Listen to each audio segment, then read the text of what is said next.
এই কথাগুলো যদি কেউ মানে, আমি আশা করি তার জান্নাতে যাওয়াকে কেউ ঠেকাইতে পারবে না। ইয়া আইয়ুহাল্লাযীনা আমানু কু আনফুসাকুম ওয়া আহলিকুম নারা। দুনিয়ার মানুষদেরকে আল্লাহ তাআলা ডাক দিয়ে বলেন, হে দুনিয়ার ঈমানদারগণ, কু আনফুসাকুম ওয়া আহলিকুম নারা, তোমরা নিজেরা জাহান্নামের আগুন থেকে বাঁচো, জাহান্নামের আগুন থেকে বাঁচিয়া বাঁচিয়া তোমাদের পরিবার পরিজনদেরকে জাহান্নামের আগুন থেকে বাঁচাও।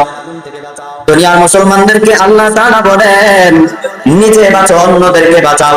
মুসলমান ভাইরা আমার, আজকে আমি আপনি নিজেও জাহান্নামের আগুন থেকে বাঁচতে চাই না, এমনকি পরিবার পরিজনদেরকেও বাঁচাতে চায় না।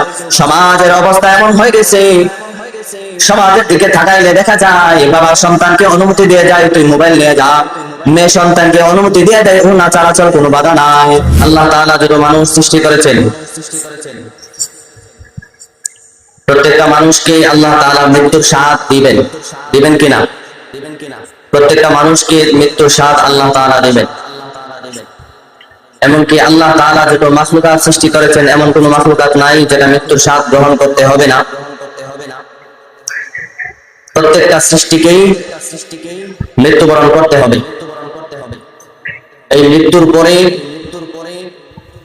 আল্লাহ তাআলা যত মাখলুকাত সৃষ্টি করেছেন, জিন এবং ইনসান ব্যতীত সবগুলো আল্লাহ তাআলা যে তাদেরকে মৃত্যু দিবেন, ধ্বংস করে দিবেন, তারপরে আর তারা উঠবে না।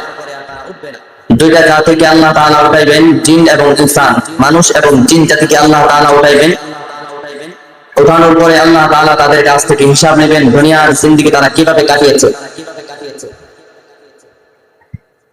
আল্লাহ তাআলা প্রত্যেকটা মানুষ আল্লাহ তাআলার কাঠ গড়ায় দাঁড়াইতে হবে।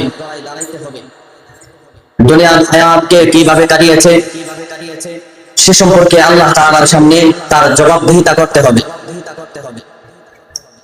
দুনিয়ার জমিনে দুনিয়ার কাজ করার মধ্যে যেমন মিথ্যা কথা বলে, অথবা টাকা দিয়ে, অথবা ক্ষমতা দিয়ে দুনিয়ার কাজ করা থেকে, কাঠগড় থেকে, দুনিয়ার আদালত থেকে আমি আপনি মুক্তি পাইতে পারি, কিন্তু আল্লাহ তাআলার আদালত এমন এক আদালত, সেখান থেকে পালাবার কোনো পথ আছে না নাই? আল্লাহ তাআলার কাঠগড় থেকে পালানোর কোনো পথ আছে? এমনকি একটা সেকেন্ড পর্যন্ত সেখান থেকে মিস হবে না। প্রত্যেকটা সেকেন্ডের হিসাব আল্লাহ তাআলা নেবেন। এই জন্যই আল্লাহ তাআলা বলেন, বান্দা আমি তোমাকে মায়া করে, দয়া করে, মহব্বত করে বানাইছি, আমি চাই তুমি জান্নাতে যাও। আল্লাহ তাআলা জান্নাতে আমাদেরকে নেওয়ার জন্য দুনিয়াতে